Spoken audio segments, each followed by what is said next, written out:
Hello, everyone, and welcome back to Growing Up with Godzilla. My name is Donny Winter, and this is my show where I have conversations with fellow Godzilla fans about the character, how we've grown with the characters, and how we've ultimately grown with the franchise over time. Today, I am particularly excited to have a good friend joining me this evening, the brilliant mind behind the Godzilla Novelization Project, Daniel DiManna. Hello, my friend.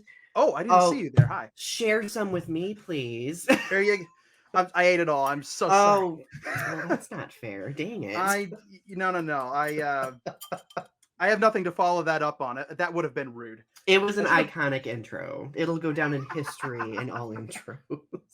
I'm gonna end up signing a lot of ramen bowls one day, I think. People are gonna bring me their get tiny little signatures on the chopsticks. Well, There we I go. hope to get one of those at some point. Yeah, Fully yeah. autographed. So, how Oh, are the you? I'm doing pretty good. I'm doing pretty good. My hair, as we mentioned before we started recording, is currently doing something curly and insane, and I think it's attempting to detach itself from my scalp and scuttle away. I'm doing pretty good. I'm doing pretty good. Excited to chat Godzilla, as I always am. I'm always ready to chat Godzilla. Yeah, same. I'm really excited as well. I know we've been wanting to have a conversation for a while, Hmm. and we finally got to like. I think we've kind of like have adjacently met at G Fest in the past, Yeah, but I you walked past me, and we yeah, had, I'm gonna say, about a 30-second conversation about how we needed to have a longer than 30-second conversation later. which Be- it's oh which yes. it's like life being what it is. It's crazy, but we're finally doing it. We're finally doing it. Yeah, well, and we finally, I think at this G Fest, we finally got to actually have some wholesome conversation, and I got to attend a couple of your panels, which were Mm. phenomenal. You were at the Well, thank you. Kaiju Writers panel. I always Mhm. try to come to the Kaiju Writers panel because It's a great panel. as a fellow writer, it's obviously I required homework in my opinion. I would So say so. This is my first time on it. I was asked to come on it this year, and that was really humbling because I go to that panel every year. So it was surreal to be on the other side of it, and hopefully give some advice that that will help humans at some right. point. I aspire to your level of productivity in the Oh, fandom because I feel like you are very involved and you are very supportive of everyone. And I think that that's something wonderful to look to. And that's a wonderful example for other Godzilla fans. So before we talk about that, though, because there's going to be plenty of time for that, I want to hear about your journey as a Godzilla fan, starting at the beginning. So mm. when did Daniel first get exposed to Godzilla?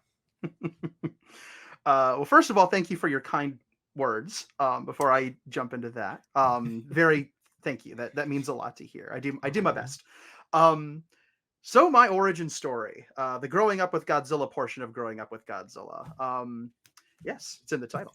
I so my first. I could not tell you the first time I heard the name Godzilla. It was just kind of something that always felt like it was there in my brain. I must have heard it somewhere. I have no clue where this would have been, but at a certain point, I did become interested in finally, and this is when I was gonna say 6 years old. I'm gonna nail it down at 6 years old. I think it might have been a touch earlier, but I'll say six for the sake of not blabbering. Uh-oh, I'm blabbering. But Story of my life. yeah, we were talking about tangents. I'm the tangent master. I just Oh, fair warning. challenge accepted because Bring it on. I always considered myself the tangent master. I'm going on a tangent, even explaining it. Anyway, keep I'm going. having a tangent about tangents. That's amazing. So when I was 6 years old, I took the plunge. I took the plunge and went over to a friend's house. And this was when I was in first grade, and he had this. I have props today. He had this. This is Oh, just. I know. What can you even say? It's just amazing. And he had iconic. what I have to believe was the DVD version, which at the time was relatively newly released, and watched it on a projector in his basement. And this is my first Godzilla film, and my jaw detached itself from my skull and plowed its way into the floor of his basement and sat there for the next about an hour and a pinch. I'd never seen anything like this before. Growing up, I think like most kids, dinosaurs, man, dinosaurs are where it's at, right? Love dinosaurs. You know, obviously a big film Dinosaurs? fan. What? I know, like what? Who, does anybody even really like that? That's lame. That's for children. What is a dinosaur? I've never What the heard of heck that are those? before. And I obviously I still do. That's the thing about me is I don't I don't drop interests. I just add interests to my life. Yeah. I don't slough interests off as I get older and or taller and I just carry all those things with me. But I saw this film 6 years old, blew my mind. The scene, the Nomuro attack at the beginning of this film, where he's silhouetted with the light in the background, and it's just this huge uh, just oh my gosh, I'd never seen anything like this before. Completely captivated me. And then the rock starts flying, and then and then they have their first fight, and Katagiri's being a jerk, and then the rock starts coming off the UFO, and it starts flying away, and then I had to turn it off and leave. That's terrible. It is terrible. I was 6 years old and I was devastated. This was the end of the world. It was still to this day. I only saw the first 2/3 of this film and I left. And at once, that is both a tragedy of the highest order, but it's also something that, in retrospect, all these years later, I credit with with helping to create a desire to see more. Because, of course, my dad was my ride. I was 6 years old. My dad was my ride. He had to go, so I had to go. So I jumped in the car with him. He brought me home, and I started talking my long-suffering mother's ear off about Godzilla. This is the most amazing thing I've ever seen. My gosh, it's so cool. The fire happened, and alien rock, and then the guy with the dubbing and all with the things, and I didn't stop. This poor woman, and she finally, in a moment I will never forget as long as I live, put her hand gently on my shoulder and said, there's like a lot more of these, right? Oh. And then the skies opened.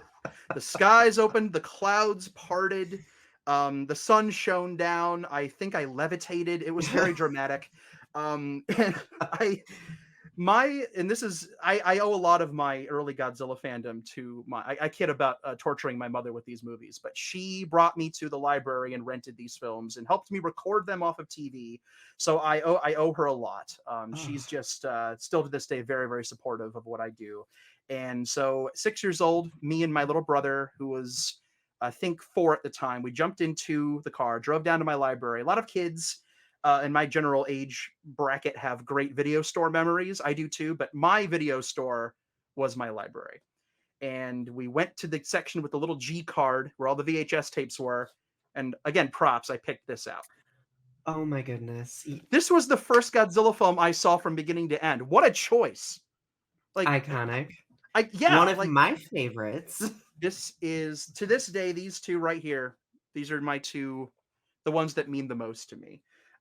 After this, things get a little bit jumbled up, but just because I love all of it so much. But yeah, this is the one. This is my first Godzilla film from beginning to end. And at that point on, I was hooked. My 4-year-old brother, again, piling onto the awesomeness, he's flipping through the tapes and he sees the one with the 3-headed dragon on it, and he gets Monster Zero. So that was my second one the whole way through. What a good two to start off with. Fair. That's reasonable. Yeah. And then after that, it was return trips to the library to rent whichever ones I could get.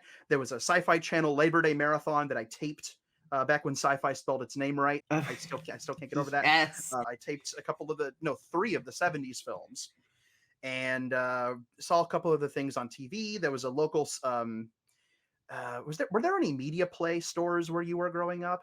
Media Play. It was a regional thing. No, a Media Replay. You said it was just called Media Play. Media Play. Oh, I don't think so. I remember having a Blockbuster. That really I had a few of those. Right. Yeah. So we get between that and Family Video, but so this is a different chain brand, right? Yeah, and it wasn't just movies, it was books and it was electronics. It was like if you took a Best Buy, a Barnes& and Noble, and you squished them in a video store and squished them together. Oh, I would Uh, thrive. I wanted to live in there. I had to be dragged out, every time with my as a child. Couldn't deal. Um, they had a monster movie section, and that's where I ended up buying my copy of this film, and I got to see the whole thing. But that's the beginning. That's the origin. So, when you got to see the whole movie finally, after all Mm. that time, how did you process it? What were your reactions? Oh my gosh, I basically it was like it felt like 1,000 years because you're a child, and that's what it feels like. But I'm guessing the distance between when I saw the first 2/3 of the film and then when I finished it were probably maybe only a year or two apart. And when I finally saw the whole thing, I basically just rewound my brain back to the point where it stopped. To this day, I can't watch this movie without my brain automatically clicking like, oh, this is where it stopped. This is where it stopped when you were 6. All these years later, but I didn't spend all that time imagining what happened next. I paused the movie in my brain, and I guess it was just kind of I don't know, it was kind of a natural thing. And so when I saw the rest of it, it blew my mind every bit as much as the first 2/3 did. I didn't imagine how it would end. I didn't really, I didn't have these expectations built up. I just let it happen. And this movie to me is just precious. Just all these years later, I adore it You so know, very, very much. I'm really because I feel like there are few people who can say that that film is their first Godzilla film. Like, Mhm. I'm very intrigued that that was your first Godzilla film because, It's an like, even interesting choice. right, like, Yeah. even in conversations I have with people when I ask them, like, "What would be the first Godzilla film that you show, like, just a friend who's never been Mm, exposed to it?" Like, in my experience, I've not heard a lot of people even say Godzilla 2000. I just feel like in general, that's a very underrated Godzilla film. I yes. mean, don't get me wrong, like, I Yes. every Godzilla film, I think, has its flaws and has its Oh, completely. Yeah. perfections as well, Mhm. but I just feel like that film just is just overlooked by a lot of people, so I It strongly is. appreciate that that was your first one. It was so interesting because in all the years later, and I'm glad you bring this up because in all these years later, I've been throughout my time of talking with Godzilla fans and listening to them and engaging in their own origin stories. I've learned a lot of things because the movie that you start with is incredibly important to how you not only view the rest of the series but the rest of the character. Like the rest of the character's history. This is a very interesting middle ground Godzilla because it starts out with him being a force of nature and a touch terrifying, and then by the end of it, you don't get the sense that he himself has changed as a character, but you are rooting for him to blast the heck out of this UFO. And so there's an interesting combination of scary Godzilla, indifferent, ambivalent Godzilla, and then hero Godzilla all within one film without any kind of anthropomorphization or changing of the Mm, character. And so it kind of primed me for being able to jump back to the early Showa films and see him as a villain, jump to the middle to late Showa films and see him as a superhero, jump to Heisei and see him as the kind of ambivalent force of destruction, and kind of appreciate all of it across the board. I know a lot of fans that started with the heroic Godzilla from the 70s and don't like the early Showa films or even the original film because of the dark turn. Even though it wasn't a turn, the turn wasn't a turn to dark, it was a turn from dark to light. But that doesn't matter because of your perception and how you're actually enjoying these films for the first time. And then some people that don't like the ambiguity, or some people that love the ambiguity but don't like that he's a clear-cut hero in one case. So there are all these different ways you can tackle it. And I think this is one of the few films that straddles all of those lines very well, and it presents the character as one set character, but also it changes your perspective on him throughout the film. Godzilla versus King Ghidorah does the same thing. You have the kind of heroic Godzilla Sar at the beginning, and then you have the almost superhero Godzilla that you're rooting for to take out King Ghidorah, and then you have Ghidorah go down and Godzilla reverts back to destroying the city. And Ghidorah goes through the same transformation. He's a terrorist weapon at the beginning. After being innocent Dorats, he becomes a terrorist weapon, and then he becomes a superhero when he's mechanized. So there's this flip flopping that happens. Um, but I think this film does that in not similarly, but there's something kind of there's a kinship there, I think. Well, and And I don't I'm know. nerding. Oh, I'm nerding out big time. You got me. You got me going down the analysis path. Here we go. Yes, follow that So path. I've never thought of this with regard to Godzilla 2000, but you're right. It does definitely kind of like blur those lines. Like it really tinkers around with Mm, like our understanding of what makes a hero versus what makes a villain versus what makes sort of like an anti-hero, right? Like my favorite thing about Godzilla 2000 is that like toward the end of the film, like the human characters almost understand why Godzilla is as destructive as he is, mm. right? And There's an like epiphany moment. right, and it's Yeah. kind of to me, it echoes back to, like, the ending of The Return of Godzilla, where we kind of, Mm, like, get this, this monologue at the end where it's like, who's really the villain? Is it Godzilla or mankind who created it, right? So, mhm, I just think that because that film was so crucial in revitalizing the franchise in 1999, like I think that it covered all of the bases mm. looking back on it now. Whereas like back then, I remember if you remember the message board days, I don't know. But back then, people were like eviscerating the film. And I was just like, okay. And now it's Yeah. like a kind of like a little cult classic among Godzilla fans. So It is. There's something very culty about it. I think a lot of that has to do with the release in the United States. There are cult classic films in America that aren't necessarily cult classics in Japan. Like Godzilla 1985 is a cult classic here. It's not viewed right. that same way. A Hedorah, one of my favorites ever of the whole series, Right. is incredibly cult classic in America. War of the Gargantuas has a cult following in America. Matomgo has a I cult would say following. Godzilla versus Biollante as well, definitely. Like Violante, just those 2 yeah, films that really have like just everybody here loves them. And I but yeah. Godzilla versus Biollante is my favorite Godzilla film, surprisingly. You have good taste. Oh, thank you. Well, most people assume that it would be a Mothra film, but like I kind of categorize those differently because the Mothra Mm. trilogy is my favorite set of films. But Oh, I love the Mothra trilogy. It's so oh refreshing to talk to no. someone who likes the Mothra Oh my trilogy. god, thank you. Oh my I'm gosh. This might be the first episode in which I cry. We'll see. Anyway, but I really do appreciate that. I feel like those Mm. films deserve a lot Oh, more than they actually they're get. criminally underrated. They are overhated. They are desperately misunderstood. Oh, I know. Like And yeah, my biggest pet peeve are the people who typically criticize the Mothra trilogy are usually the ones who are like, the Showa Gamer trilogy is perfect in every way. And I'm just like, mm. well, let's revisit this conversation. Mind you, I Oh love the man, Showa Gamera trilogy. I just as do watched I. them for the first time. So, Yeah, I was um, following along with your thoughts on those. They're fun, fluffy, incredibly entertaining kids fare made with pocket change. right. Well, and And they're great. I think that's the challenge a lot of fans face, right? When they enter watching films like the Mm, Showa Gamera series or the Mothra trilogy, like I think we have to kind of like put it in the back of our minds, like, okay, remember who the audience was for. yes. And then it's like, okay, now it's easier to digest, right? It's all about listen, I'm a big fan of lessons in perspective, right? So, and this is something that I've heard many times, and I won't name names, but comparing the Mothra trilogy to the Heisei Gamera trilogy, and using Right. that as an excuse for why the Mothra trilogy is apparently not up to par. Uh, and I mean, listen, I'm not trying to be mean, but why would you compare those two trilogies? You know, It's not. It's not. It's I make those people extra mad because I'm like, "What? The Mothra trilogy is better."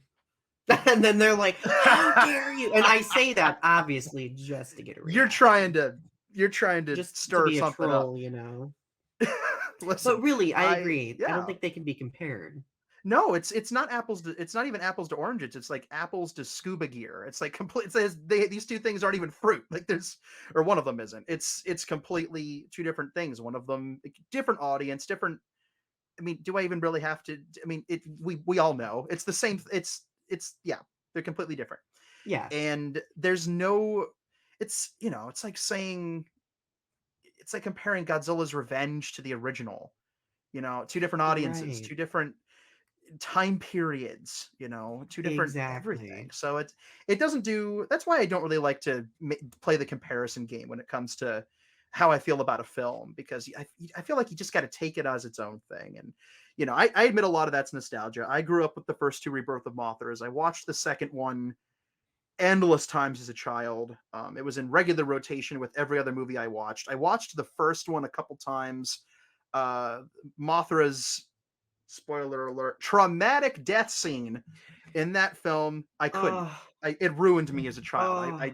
I put it on a shelf and didn't watch it for years because it ripped my heart out, made me look at it, and then threw it away. It's like, If you know I what that had a is? quarter for every time I've cried over that film, I'd have enough money to pay for the therapy I'm currently in. Do you? Okay. I'm gonna story time briefly. This is the tangent within a tangent within a tangent, but it's worth but it's worth It's going worth there. it. So the first rebirth of Mothra's soundtrack was just released on vinyl. As of this Oh, discussion, the vinyl just came out, and I sat and listened to side two, which has the Back to the Ocean part of the score, Watanabe-san's score, where Mothra drifts down into. And I sat there listening to the music for this trilogy. By the way, is if there was a score above A plus, then that's what it would be. oh my Um, god.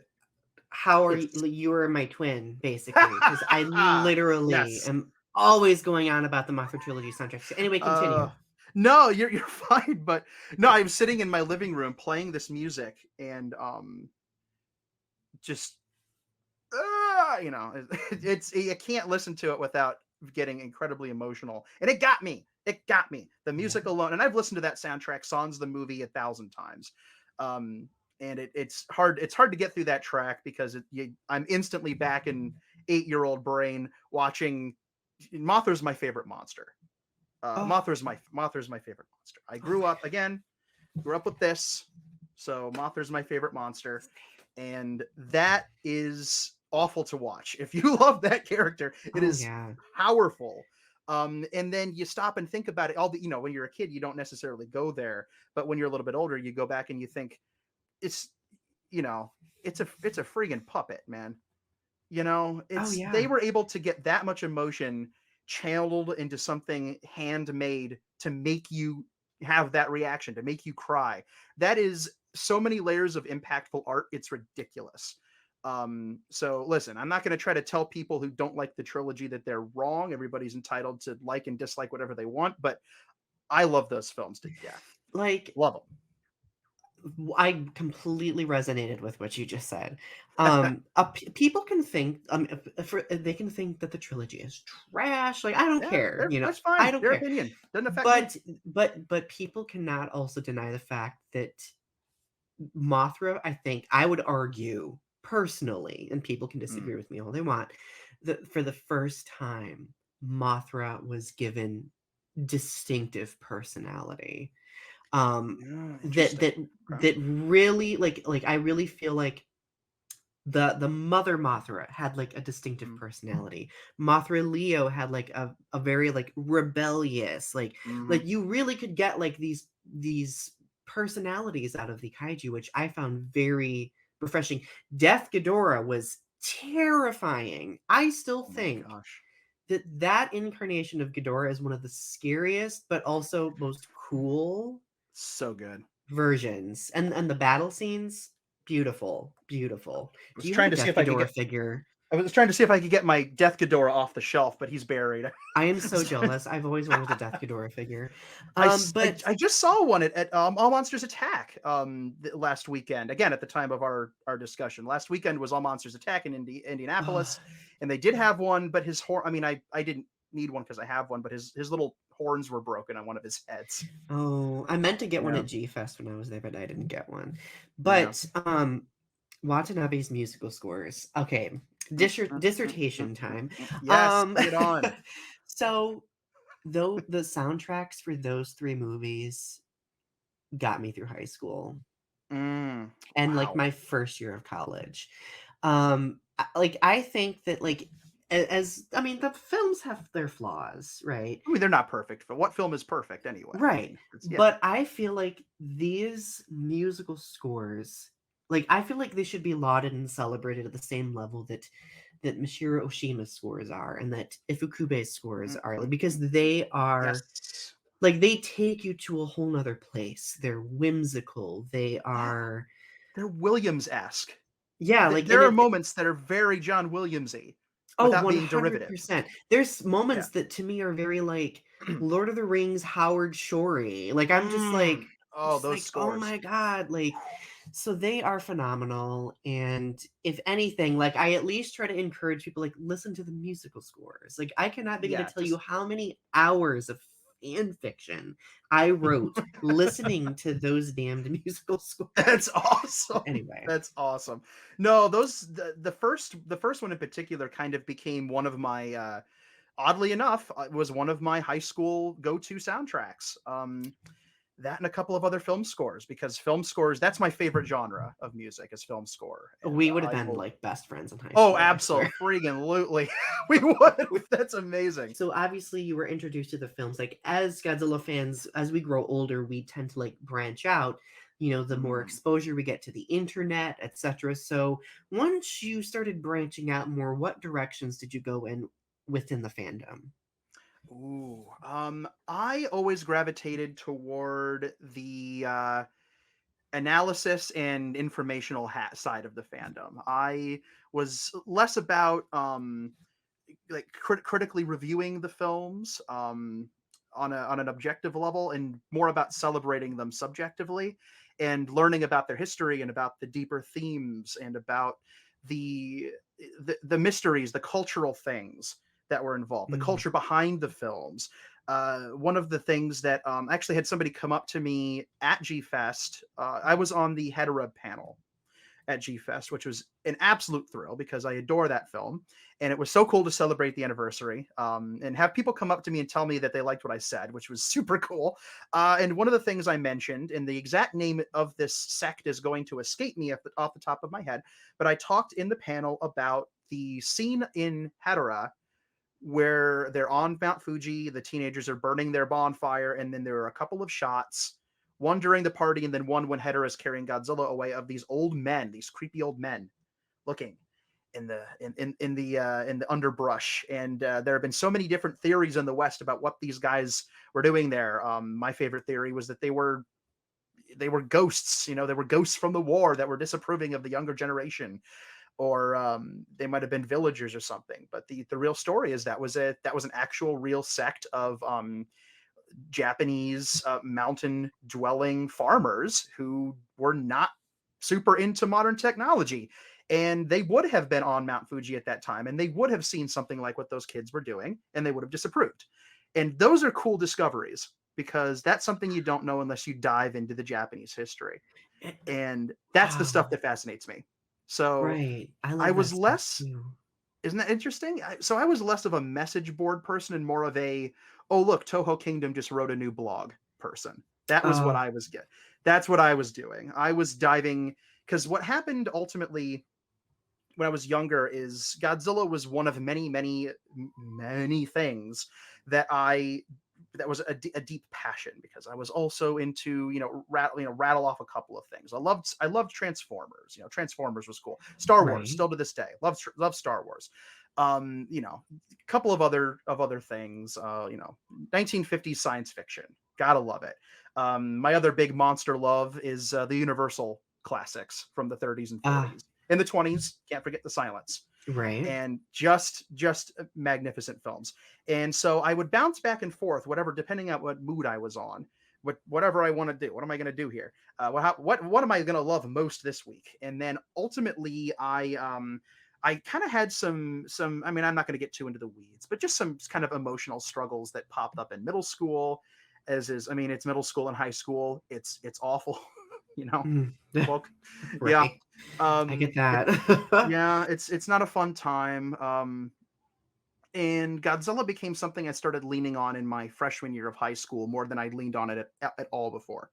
That was the year I decided, okay, now I need to know. I need to know how many movies there are because I didn't know. I need to know when they were all made, because I didn't know. I need to find literature on this. I need to find reliable websites where I can learn about the history of these things. I found Toho Kingdom, fell in love, still visit it all the time.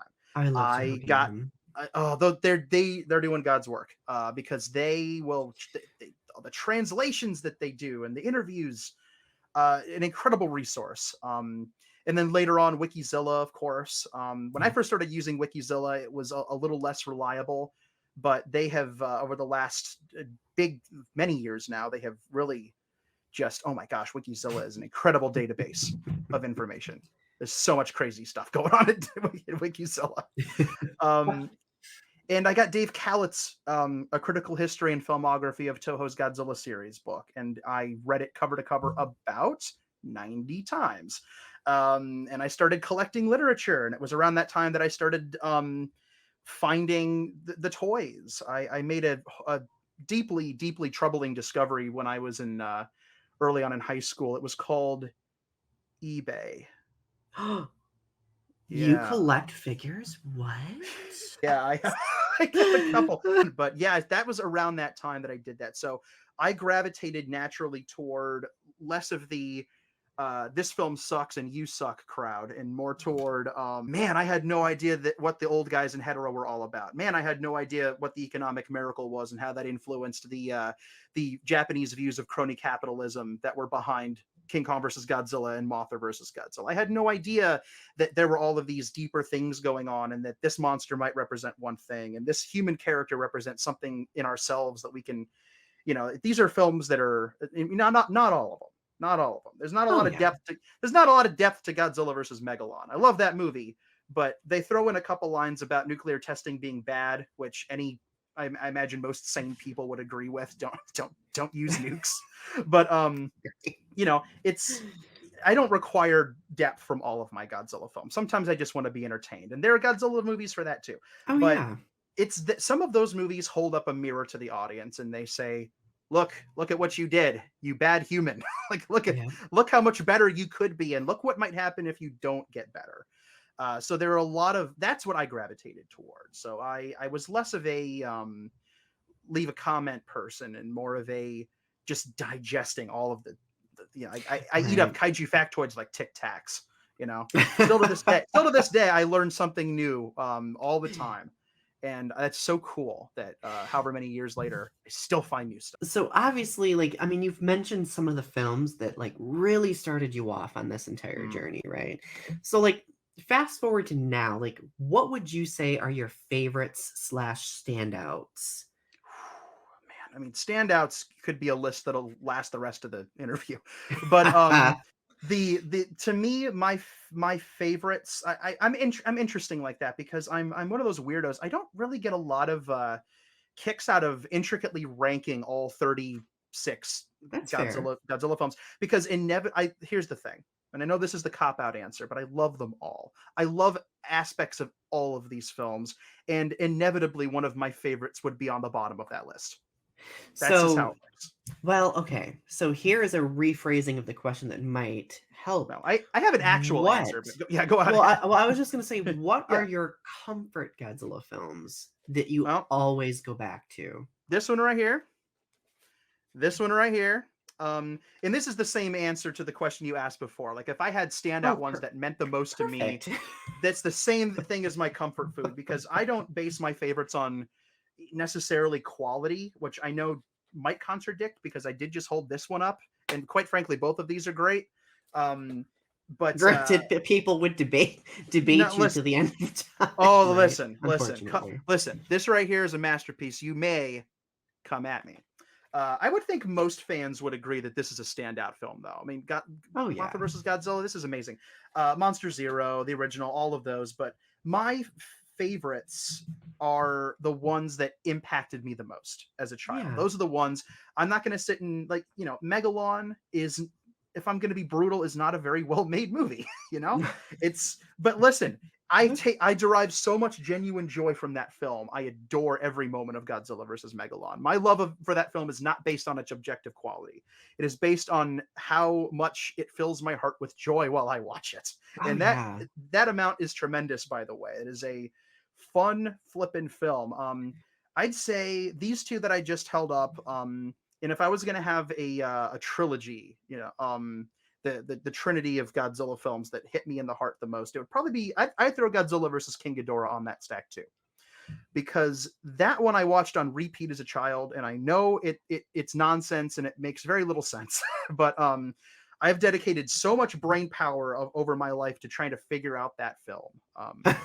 And I love it. It's a puzzle. It's got time travel. I love time travel. It's got a lot of deeper themes. It's got a dinosaur on an island. It's got Dorats. It's got Dorats, guys. Come on. I mean, I don't know. It's It's the cool. first time we get backstory on Godzilla. Like I Yeah, like yeah, that's so significant in my it opinion. is. It's a very significant moment for the character. And honestly, after that, I'd say there are a handful of films that pardon me, that are like super important to me for other reasons. Those three are like the big top three for me, just because of how much they impacted me as a kid. But Hedorah's on that list, and I would say Monster Zero's on that list. And then after that, they pretty much all start to even out in my head. Like it's like number one, number two, number three, and then 4 through 36. I mean, I just love all of them for different reasons, and it's hard for me to put more than a couple of them in order after that, Right. if that makes any sense. Yeah, that makes sense to me. If like, I know people like to do like the tier list, like people will do their tier list. Those are so hard to I do. could never do one. I've been asked before. I will probably, unless somebody pays me in action figures or something, or like wants to give me an obscene amount of money. I tease, but I will probably never. I could not do a tier list of Godzilla films. I couldn't do it, because it would be 3 or 4, maybe 5S, and then all of the rest of them would be in the the next row down, because it would Right. be a completely subjective list. It's like, I love this one. This one's one of my favorites. This one's one of my favorites. I've said this for every single one. Darn. So okay, so obviously picking the films, like that can be there are standouts, but like the rest Yeah, of them can be kind of challenging, right? it's hard. It When would it be hard. comes to specific kaiju and human characters though, are there favorites that Mm, really stand out to you? man, for human characters, I'm gonna go with Gigan. Godzilla versus Gigan. That is a top favorite. That's one of that next tier for me. Uh, Godzilla versus Gigan's human characters are astonishing. Honestly, they are. they're better than, I mean, pretty much every aspect of that film, considering its wonky production history, is better than it has any right to be.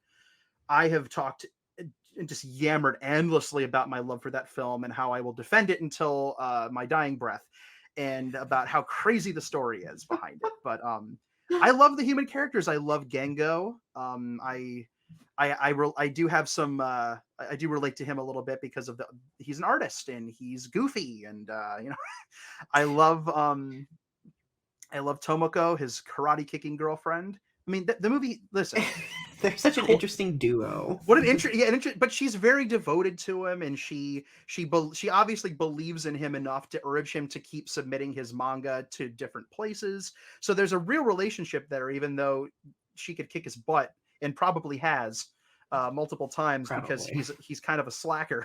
But Godzilla versus Gigan, it's got great villains. It's got Kubota, who I don't think blinks for the entire film.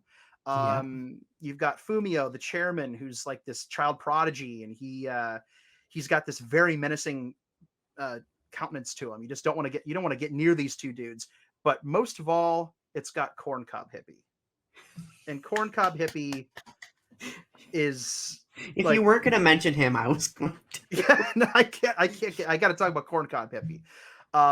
He's great. He's such a visually just memorable character. There's not a lot of depth to him, but he wasn't written to have depth. He was written to show up and eat corn and be funny. And we're still talking about him.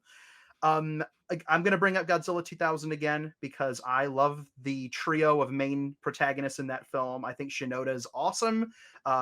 Great dad, great father figure.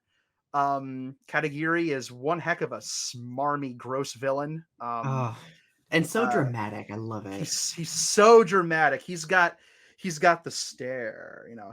Your network's history. I'll send flowers. He's got that voice. Like this broody, like Yeah, I feel like he goes home and stares at a wall and combs his hair over one eye. You know, he's almost an anime villain. He's not animated enough, and I mean that literally and figuratively. He's not animated enough or dramatic enough, but he's got this brooding kind of self-importance about him, where he watches Godzilla getting attacked and he just crosses his arms and says, "Yes, more, please." You know, he's messed Oh, up. Um, yeah. anything with Akira Takarada in it, anything Oh, yeah. anything at all. Hands Um, down. hands down, Monster Zero's got great human characters. Can't beat the. I mean, in a lot of ways, you can't beat the original Oh, because yeah, for that's got as top tier human characters as you can get. I mean, I can find something positive to say about the human characters for any of the films. They're really good, but those are See, I I'll love cap it that, off. though. I Yeah, love that, though. yeah. I could So do it. I didn't mention Akane. I got to mention Akane from oh, Mechagodzilla. I gotta throw. oh, be careful. You could get me talking about her for forever. I know when Hush. Alyssa and I get together doing streams, like, we will Mhm. talk about the Kiru duology so much, and I I love know it. I those are. love every moment of Yeah, it. I know she really likes 'Cause those. She loves Mechagodzilla. those are 2 of my favorite films too. Because Tokyo SOS and the way it, like, brings Mothra to life, chef's kiss. Oh my gosh, Oh my it's so god, it's good. amazing. It's so good. Love Anyway, it. so but I'm gonna prevent myself from going on a tangent on Tokyo SOS because that could happen.